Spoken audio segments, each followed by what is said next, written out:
Nous allons chanter 30 en français. Parce que pas oublier, terme là. Bye, bon Dieu, gloire pour tout ça le fait pour nous. Il y a des raisons de chanter le numéro 30. Mettez-le sur le tableau pour nous.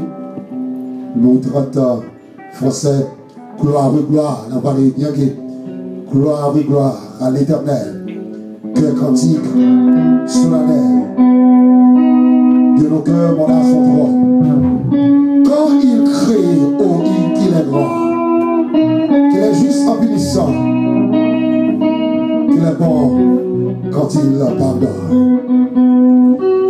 Gloire, gloire, gloire, oui, gloire à l'éternel.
Soit éternel.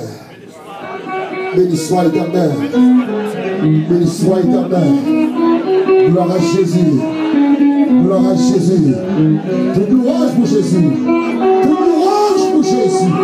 Toute louange pour Jésus. Alléluia.